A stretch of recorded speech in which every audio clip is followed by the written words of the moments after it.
Sorry about that. Okay. Well, anyway, everyone, welcome to Global Thoughts. We have our guest who's been very patient, Fatima Larga Espada. Thank you so much, Fati. I really appreciate the time. I know you're very, very busy. No, I thank you so much. I'm always happy to share fencing with everyone. Doesn't matter when, what time or where. Well, good, good.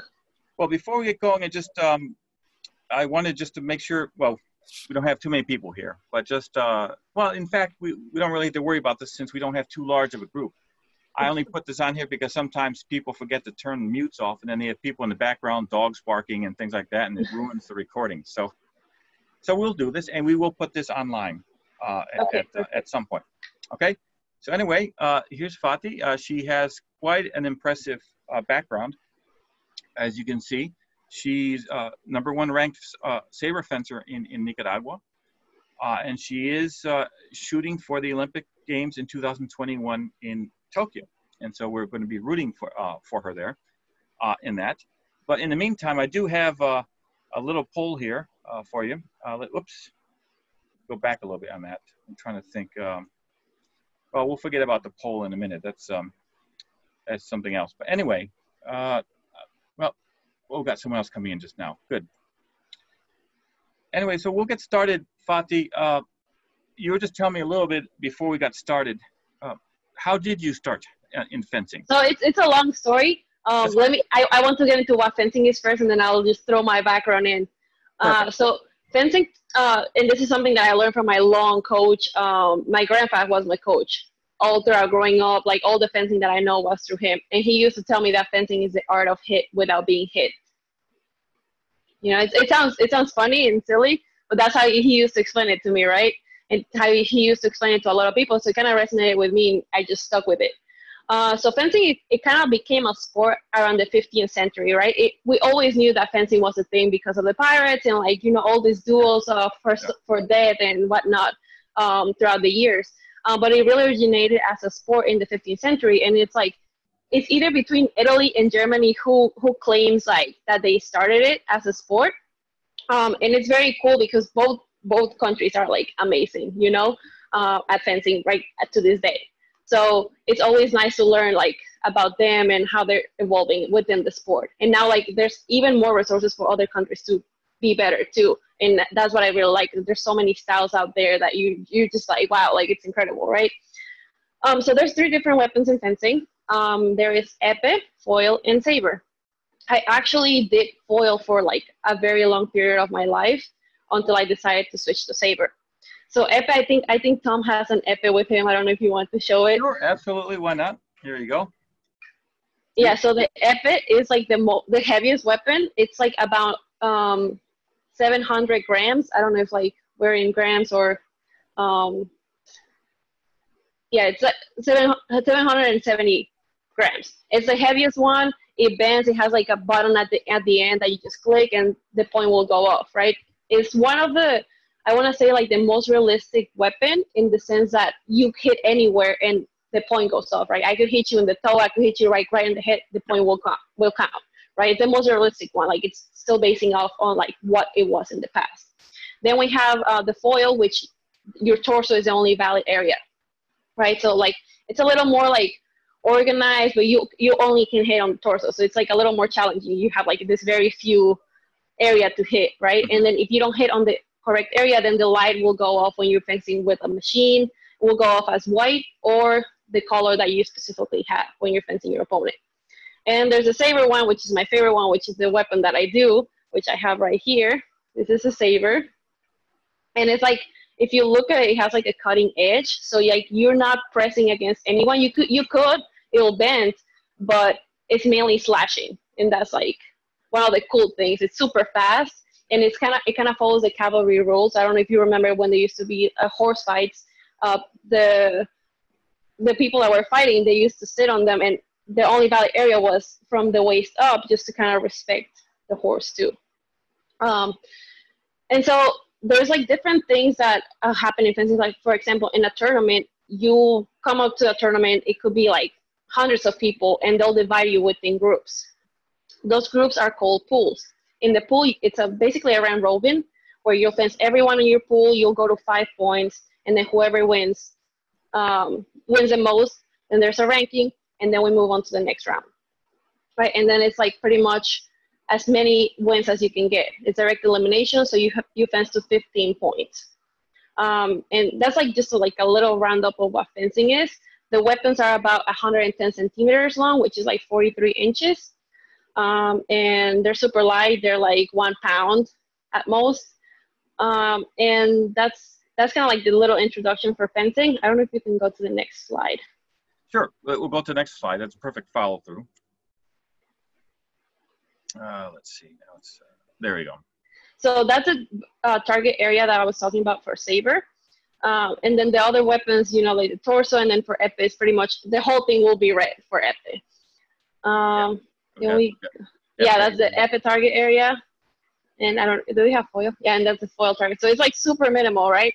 And then for foil and Saber, there is a thing called right of way, which is essentially, it's like when you're driving, like you get to like an area where like, oh, it's my time to go, then you get to go, right? So for fencing, especially for foil and Saber, you are in the fencing strip, which is a 14-meter long strip, and you have your distance. You have like your start area, which is what we call the guard line, and that's where you start. That's when the referee says, "I'm guard ready, fence," then you get to go. For foil and Saber, there's the thing called right of way, which is, let's say that I have my 2 fencers. This is me. This is somebody else. We say ready, fence. I go in, completely go, and then you like kind of bash into me as I already had started. If I have a head start before you start, then it's my attack. But let's say in fencing, Saber, you say ready, fence, I go in, I stop, and then you go, then that's your right of way. There's another way to take the right of way from a person. It could be blocking, which is, in fencing, it's called a parry. But like everywhere else, like if you're not familiar with fencing, you call it a block, right? I block the person's attack, then I get the right of way. But then if I try to go after I block them and they block me, then they get it right away. So it's kind of like they're like tossing a ball.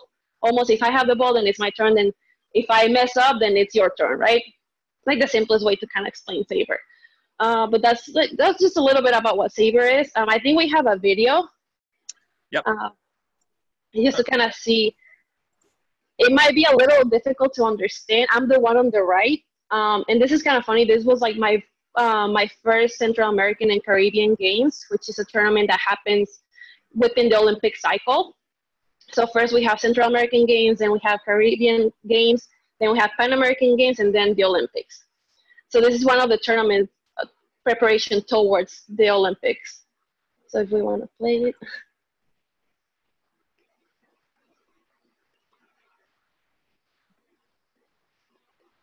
So that's me like hooking up onto the strip. And the machine that you see at in the back, it records the touches and when everyone hits. So if you can see, I'm the green light, and I'm fencing Sylvia Herrera from Guatemala.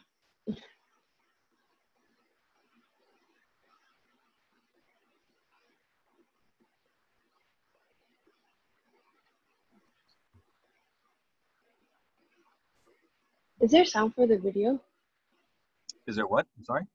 Sound, sorry. Oh, I thought there should be sound. Yeah, there is sound. Okay. So it goes like, sometimes like it's really hard to understand what's going on. But at that moment, she missed her attack, and I was just able to take it right away within the distance. Or sometimes you can just shoot at the person like really fast.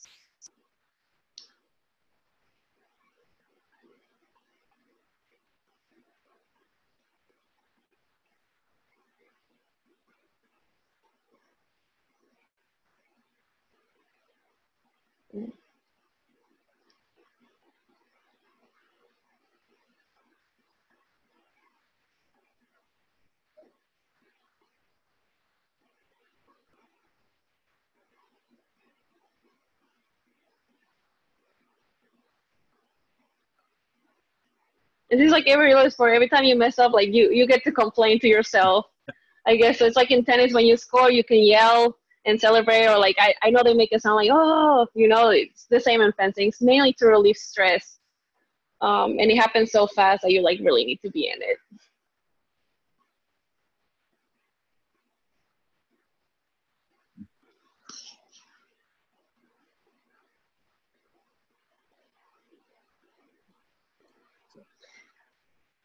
Okay. So yeah, that's when my journey for Saber started. So how I started in fencing, it basically became, my mom came one time from high school when she was younger, and she told my grandpa, who happened to be my coach growing up, she said, oh, there's a fencing coach in my school. I want to start fencing. And he was like, fencing? I know fencing. What are you talking about? You're not going to train with anyone else. So my grandpa decided to go to Europe to become a maestro, get all the credentials to come back and start his own club here back in Mexico, because that's where I was born. So I was born in Mexico. It's like a really insane story, but I will get to cover all of that. So I was born there. I kind of grew up watching my mom and my uncles, my aunt, and all of them. They went all to med school. They're amazing doctors back home, and they all were like really, really good fencers. They all were in the national team for multiple years. My uncle, he happened to be top 30 in the world in épée, actually. And my grandpa was a national coach in Mexico for 10 plus years. So I had a really good coach with me too, and I was learning fencing so much. And I think the pinnacle of me really, really wanting to stick with fencing was when I was 13 years old. I went to Junior Olympics. I was fencing foil at the moment, and I ended up winning 2 gold medals when I was actually losing 14-7. And in fencing, you have to go to 15 touches in the direct elimination to make the next round. And I was losing 14-7 both times. And something in me just decided to win, and I ended up winning 15-14, which is something that nobody was they were not believing. They were like, what is going on? What just happened? She just really overturned the score from 14-7 to 15-14. And that moment, I was like, I can really do this. I really like fencing. I like winning. I like, having the pressure, and there was a really big rivalry in Mexico back then, within the states and whatnot. So I was like, I really like this. I like winning. I like beating people. So I decided to just stick with it. And so I started growing up, and when I reached 15, there was another tournament called Central American and Caribbean Games, but for high school, right? Which I don't think they do that tournament anymore, but they were doing it back then. I think there were 3 editions of them while I was growing up that I was aware that they were happening.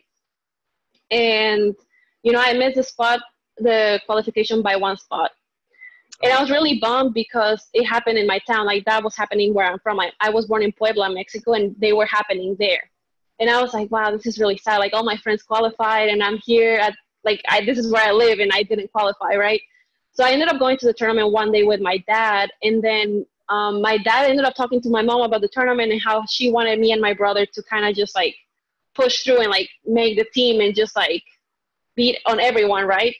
And then sadly for me, within a couple of days, my dad ended up passing away.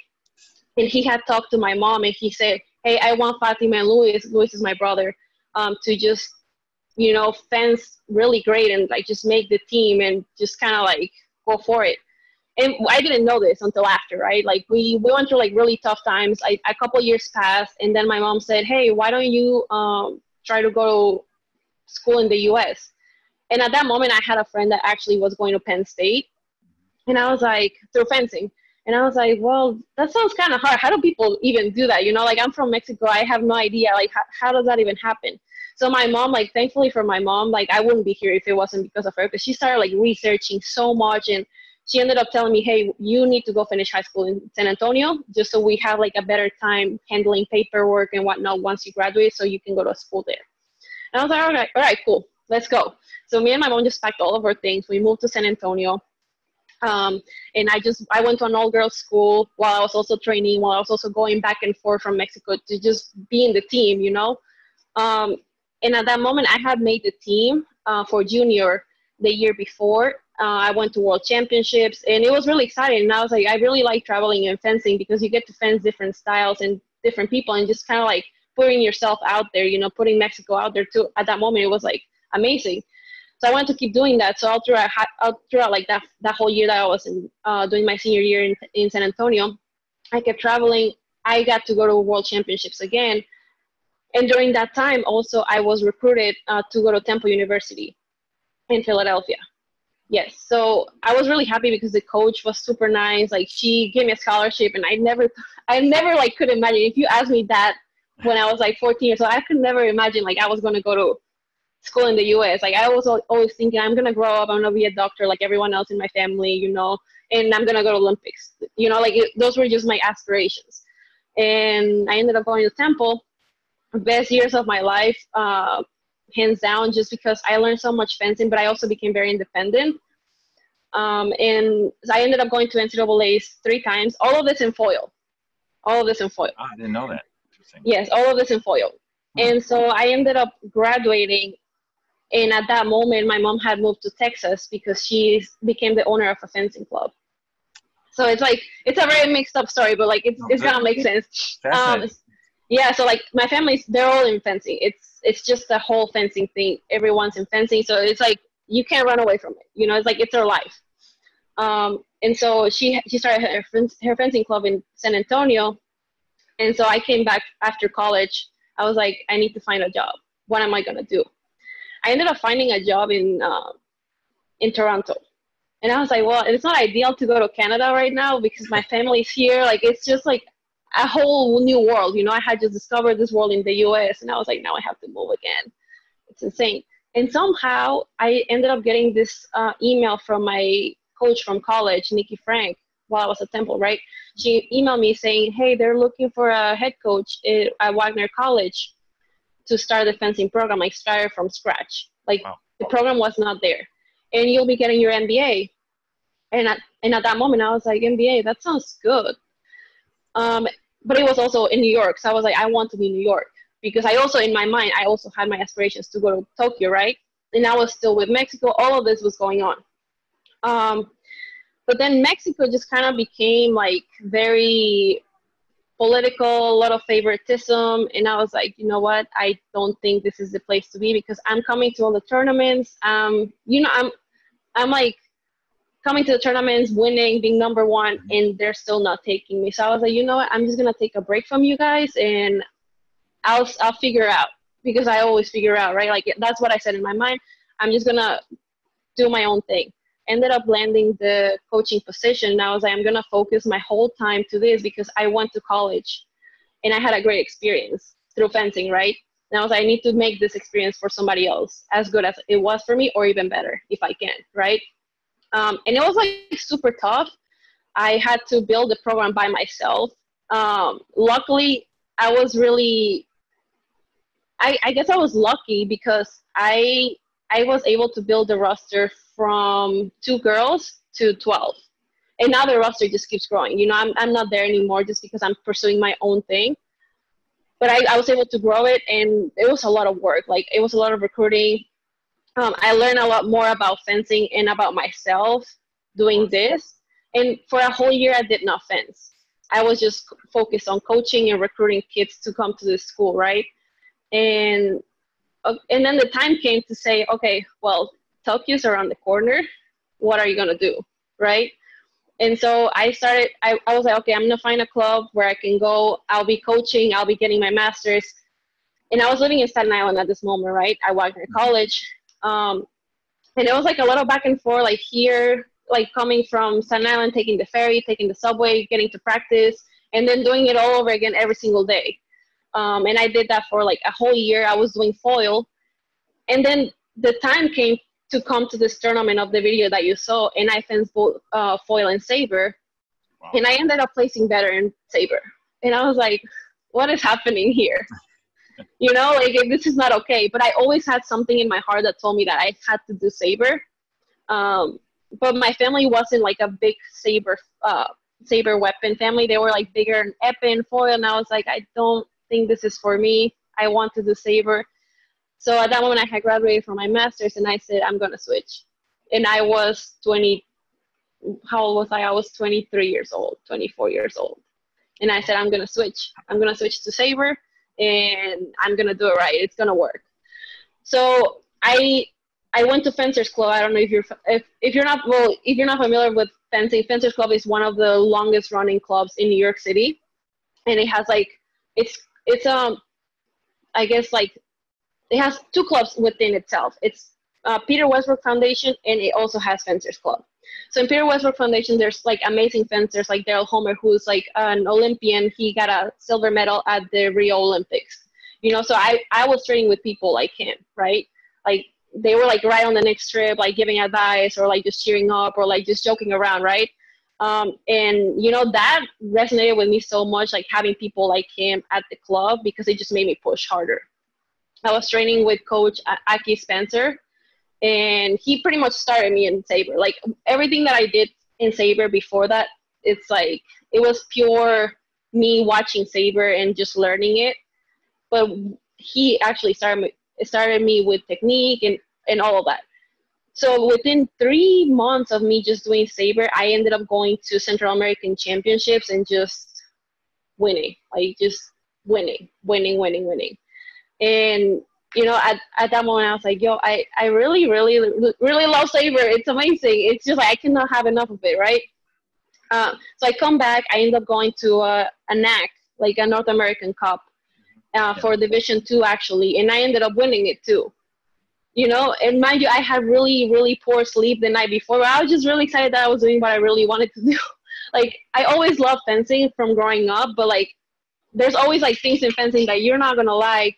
And I was doing foil, and I was like, it's not fulfilling me. You know, like, my heart was, like, a little empty. I would go to practice, and I will not feel it. And I guess it's just a discipline thing. When you're doing something so much, like, you have to build your discipline. But for foil, in me, it wasn't fulfilling it anymore. It kind of just felt like a chore, and I didn't want that, you know? And so switching to Saber, like sometimes, like I have to be honest, like every athlete sometimes feel like, oh, I don't really want to go to practice, but I'm like, I love Saber. Like I want to go slash, and I want to like, you know, like it's a lot of like control on your body that you have to have. And I almost at times compare it to track and field. Like your technique has to be really good, so you're like faster, or so you can stop easier, so you can fool your opponent better. You know, so those things like kind of keep amazing me. I watch all this Sabers from Europe too, and you know, like it's absolutely amazing how much time they put into their technique and like their change of direction. That's what I really love of Saber. See, that's a good question. It's a perfect segue, Fatih, into the next question I'm going to ask you. We talked a little bit about this before we started recording, but it was a few years ago. John Buccigross, an ESPN anchor, you know, made a very snide comment. He says, you know, anyone can fence. Who can't fence? He's basically saying that anyone can fence. So, can you tell us how hard it is to fence? You know, what do you have to do to practice in your training? Well, there's a lot of, you have to have a very good core. Your core has to be like super stable. I mean, there's some people that don't quite train it a lot, but I feel like it is your whole thing. Like this is what keeps your body like up and like moving. And it has to be relaxed, but it has to be very strong at the same time. So it's like if you're really stiff on your upper body, you're not gonna be able to, you know, overcome a lot of things and challenges that your opponent gives you. You know, you can be super strong, but you also can't be weak. Right. That's like it's insane to think like your upper body has to do its own thing and your lower body too. Your lower body has to be alert for moving at all times, but your upper body has to be ready and relaxed. If it's stiff, you're not going to be able to block or like take a pair of repos or react super fast, right, to hit. Right? Yeah, go ahead. Oh, sorry. I mean, I was going to ask you, you know, because I had fenced a little bit too with foil, and the big thing was point control, right? So for you, going from foil to Saber, going from, you know, point control to slashing, was it a very difficult transition to make? No, because I was able to incorporate some of the things that I had in foil, and actually they're like very advantageous things. Like my parry repos in foil, like usually foilists take a lot of parries, right? And in Saber, it's mainly from what I've been living and for what I've been through in Saber. A lot of people tell me to use more my legs rather than my arm, right? Because with your legs, you'll be able to pull the distance and like make your opponent fall short, right? And in foil, like you have the things to like hit with the tip, right? Like you go straight. So sometimes I incorporate that into Saber because no one is expecting that. No one is expecting to like get a touch against them with your arm extended rather than like slashing, right? Right. So that adds on to you a little bit more distance. Or when doing attacks from like the guard line that we said, if I just go right away with my arm extended, it's probably gonna be my touch, right? Because I'm the first one going and extending my arm and hitting first. So like little picks of technique in foil has really helped me for saber. Okay, I had always wondered about that. I did try saber once, and it hurt after I took a couple slaps. I said, "That's it for me. I'm done. I'm done." But actually, I have another question for you, Fatih. In Havana, I always take my American students to go see fencing because they have the Oh, World Cup, yes. the Women's World Cup of épée. But I'll tell you the thing I noticed is with the team events that every single coach was a male. And I said, this is odd because these female fencers. And I asked someone an American, and she didn't say, oh, blah, blah, blah, blah. But is that an issue? I would think that there would be many more female, women coaches. You know what? That's funny that you mentioned that because that's a conversation that I actually had with a friend 2 days ago. Because there's not that many female coaches in the sport. And not that it's an issue. It's just very like male dominant. Like there's just every single coach is a man. Like there's just male coaches everywhere. And like I happen to be a female coach, during my time like a couple years ago, and I really liked it. But there were very few of us, right? I think I had Nikki Frank as my coach, and after her, like I don't think I've seen that many female coaches. I do coach part time at Tim Morehouse, and we're growing the numbers on women because like actually I was thinking like how many women are in our club, but like we're growing. I think we're like 5 or 6 now, from like 2 that were before. So it was a very small number, but I think like who I'm with is doing a really good job at growing the diversity and growing more like female roles, that inspire all the younger girls. Because in my club, there's a lot of young girls that, are really good. And like our club has like the best result are women, It's kind of like, yeah, the best results come from women in our club. Well, I think I'm going to ask you 2 things. One, when I fenced, I lost to many women. I think what I like about it is the sexes really are equal, right? It's about who has better technique of the weapon. So I think that is really interesting. That's a really cool thing to do.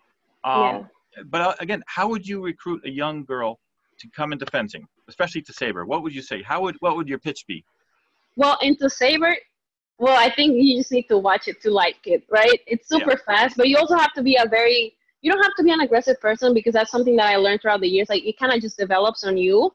But being a little like outgoing for saber, a little outgoing, like just going for it, like having this like fiery personality helps a lot because in saber it's like you go, or you stop and you lose, right? That's kind of the thing with saber. And starting it from the first time, like I want to say, like when I started, it was super challenging in the sense that the timing is way different than in foil. Like in foil, you kind of move around, get to go, you see what your opponent's doing. And in saber, they say ready fence and you have to go, and adjusting to the timing was a little difficult, but my pitch for saber is like, have you ever seen Star Wars? Yeah, exactly. It's kind of like Star Wars, you just don't get to cut the person in half. You do it figuratively. Well, tell us a little bit more. You're affiliated with the Tim Morehouse, right? Fencing? Yes. And just for people who don't know, Tim Morehouse is a very well-known U.S. fencer.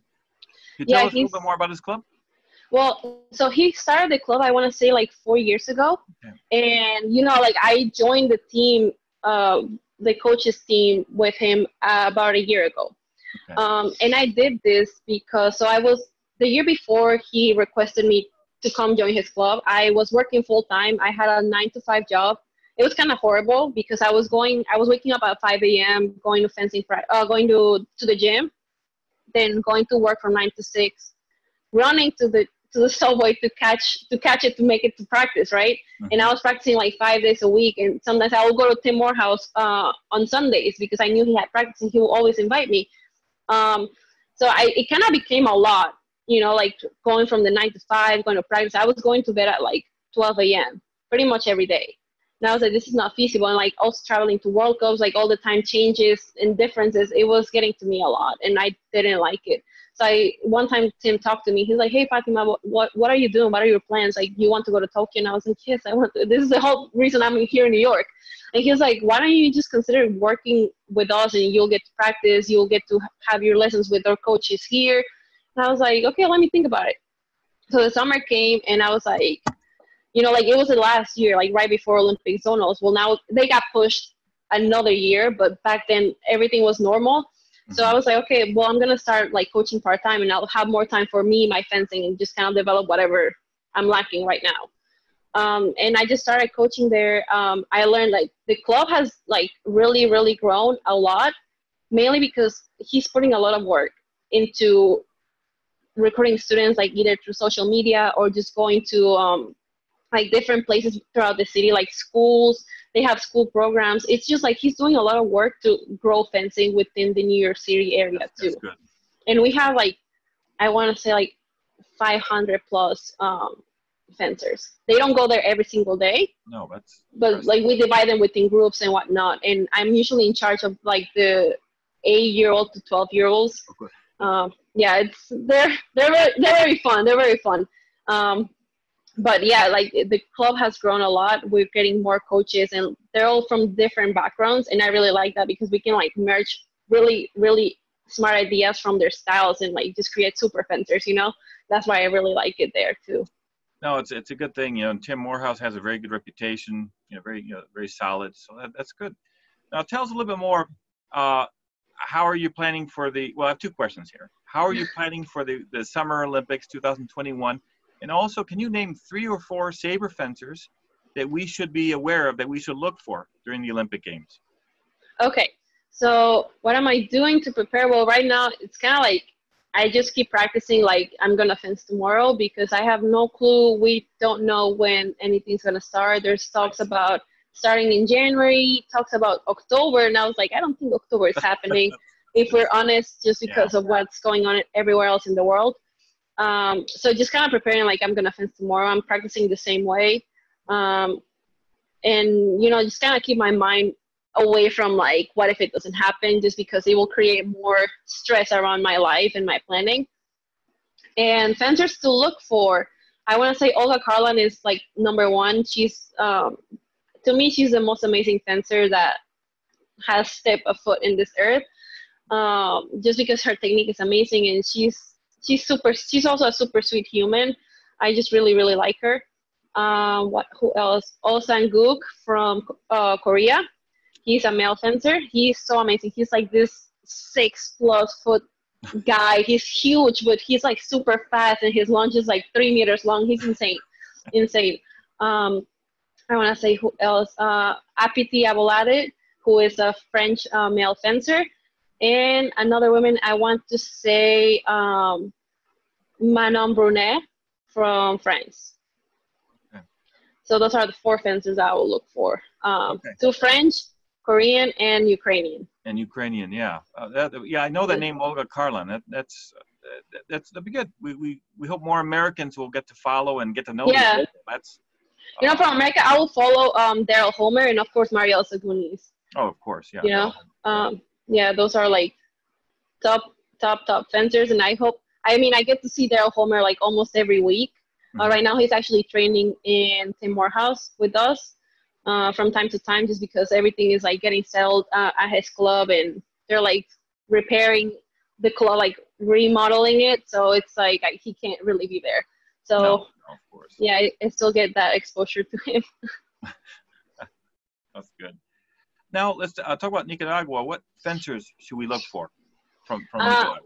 From Nicaragua, so the main thing with Nicaragua is like there is not enough incentive from the government for fencers to go out. There's not enough money and whatnot. So everything that I'm doing, I'm like paying for it myself, you know.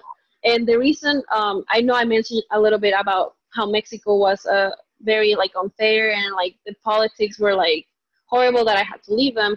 I came to Nicaragua. My dad was born there, so I have the right to, you know, compete for them too. And you know, they're amazing people. It's just, it sucks that there is not enough money to travel everyone. Yeah. But they're all fighting. They're really good. We have a team. You know, when we go to Central American Games, we always like bring a whole team. You know, it's because we just don't have the resources for like any other country to like travel around and like get the exposure. You know, and when you have it, I feel like it's good to take advantage of it. So this is why I'm doing what I'm doing. I want to put Nicaragua on top, you know, and people are getting to know where Nicaragua is because of me, you know, and you know that this is why I really like it. I think they have a super fair qualification process for anything. And so to go to Central American and Caribbean Games, I had to go to multiple like national, I want to say like ranking controls that they do. So if I didn't place at the top, the top 3, I want to say, I wouldn't have been able to go, you know? So it's just like, it's really fair, unlike in any other country that sometimes like, they don't really care about that.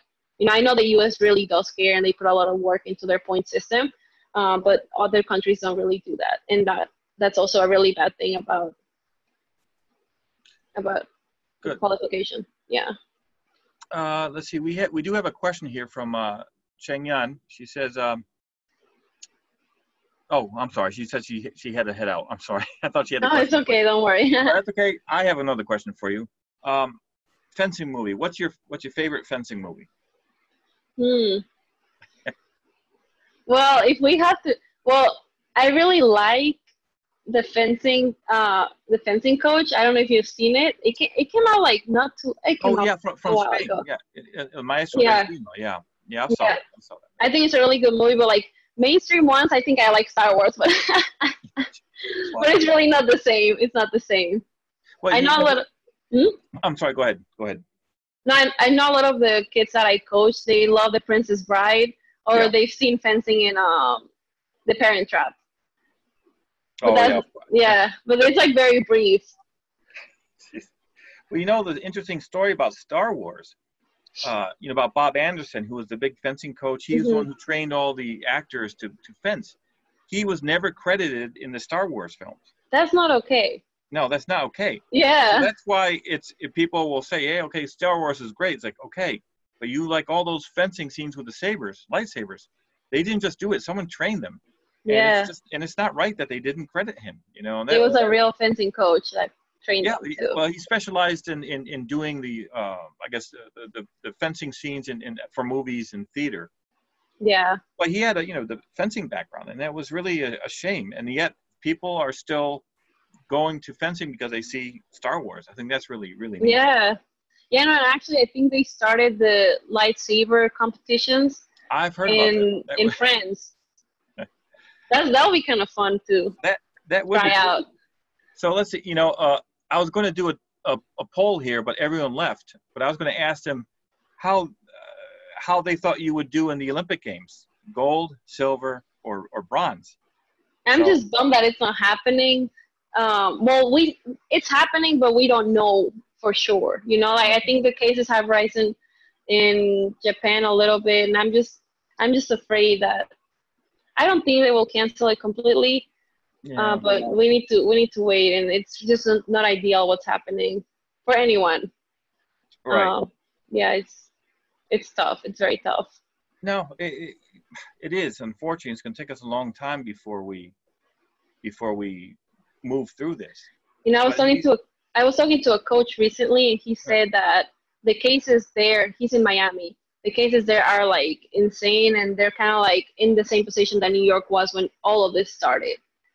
Okay. So it's gonna take a while. It's gonna take a while, definitely more than a month, I think. Well, but fencing in itself hasn't been too impacted, right? Has it? Because you have the mask and you have the uniform. You know what? Actually, I've been training at the club with a face mask, and it's horrible. I can imagine. Yeah, but we have to keep it on, and like sometimes you just want to like rip it off and breathe because you cannot breathe with it.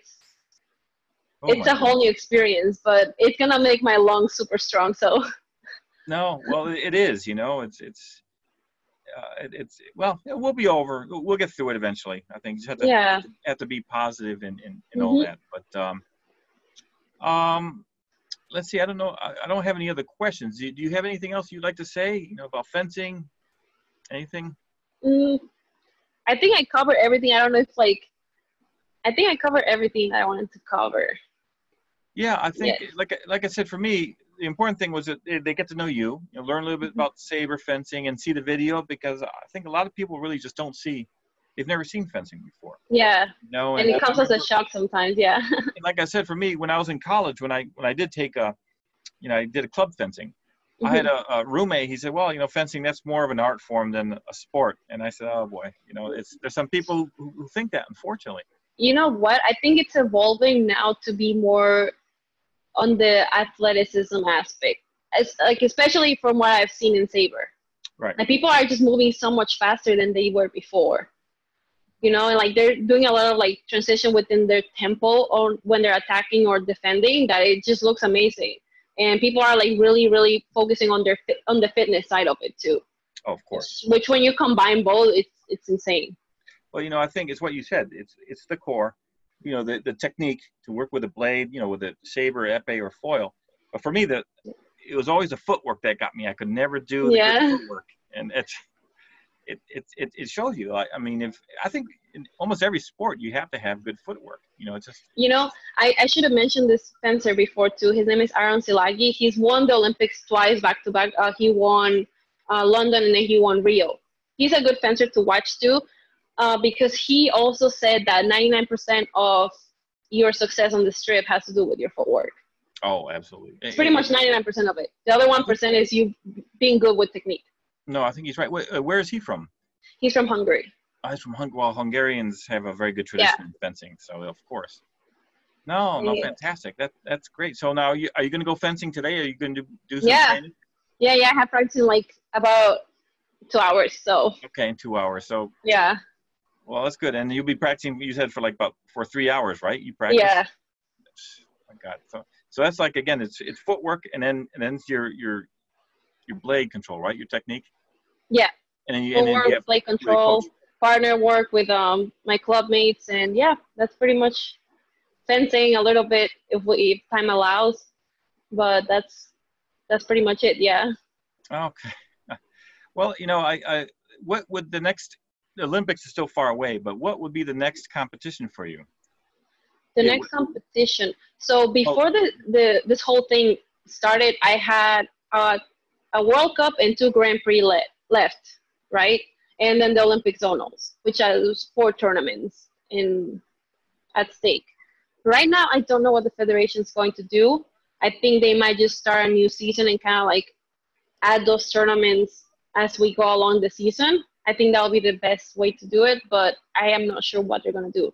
But just still training for the Olympic zonals and just trying to like slash everything that comes my way. Well, that's the best attitude to have. Yeah, you have to. Exactly. Well, great. I think. I'd like to thank you very much, Fati. No, I want to thank you so much for letting me share this. Well, it's thank you because this is just so you know, this is a new program, the Global Thoughts, and we always want to feature someone from Cuba and Central America, you know, and it just doesn't have to be politics or things like that. You know, we want to get artists and sports people, athletes. So thank you so much, and just learning. I think just educating some people. I think. Yes, thank you so much. So thank you very much, Fati. I appreciate it for your time.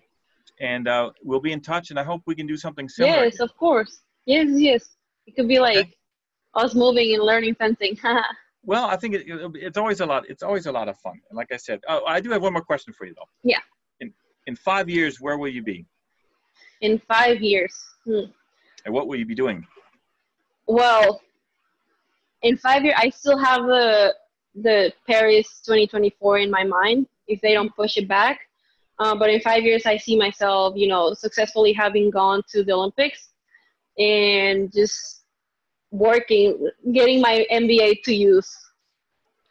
Because that's my goal to retire after 2024. After 2024? Because it's a lot in my body. And I can imagine. So that's only 4 years more. I do want to coach. I do want to keep coaching. But I think I want to make a use of my MBA after I'm done competing myself and eventually own my fencing club and start little stars that will go to the Olympics too. That's what I want to do. And would you be remain in the States, or would you go back to Nicaragua to coach? I do want to start something in Nicaragua to coach when I'm a little older. Right.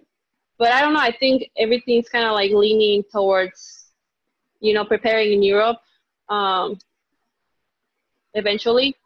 But that's kind of my goal. Everything is like I'm building for it, I have the ideas of what I want to do, but mainly the Olympics and starting a fencing program in Nicaragua. Like there is a fencing program, but like something that like actually brings in money for the kids to be able to compete abroad.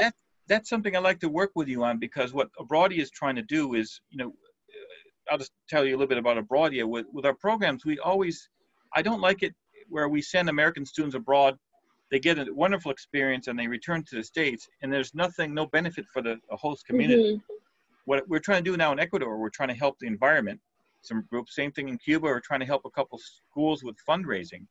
So maybe we can do something, if you'd like to, with Nicaragua. We can try and I would love to. Who can donate some money. I would love to. That's my long-term goal. Like create. Like I could start the path, lead the path, but I want fencers to be able to not worry about money when it comes to going to a fencing tournament. Like that, I want that to be the last of their worries. Right. Because it's my main worry. And I don't want someone to go through that too. No, you're a trailblazer, and I think that trailblazing is not just clearing a path, but showing a light for the people behind you, coming ahead. So I think that would be great. Like I said, I was talking, and I'm disappointed in these people. I was actually talking with someone at a Nicaraguan university. He's like, hey, we're going to be interviewing this Nicaraguan fencer. Join us. And he didn't show up, but I'll still talk with him. But, one of the things I want is I want our students to go to Nicaragua, to Cuba, or wherever, to speak Spanish, learn Spanish, but to meet people. I think, I'll tell you the story about Havana. At the University of Havana, they have over 100 American students there, 20 programs, but they all go together. They go out together in bubbles. They don't meet the Cuban students. And so that's, for me, something I don't like. And so when we do something in Nicaragua, I want students to go out and meet people. Yeah. Doing something with fencing, I don't know, but we'll stay in touch and see how we can work about these. Definitely. I'm willing to do this. Like if I can start it sooner, it's even better, rather than like wait, get to go with my life. And then when I want to go back into that, who knows if it's really going to happen, So it's better to like get it going. No, I agree. I'm the same way. I like to just try and get things going and what happens, And so we'll see. But anyway, Fati, thank you so much for your time. Thank you so much. Thank you. And we'll be in touch, okay? Perfect. Thank you so much. Have a great day, you both. Bye. Thank you too. Bye.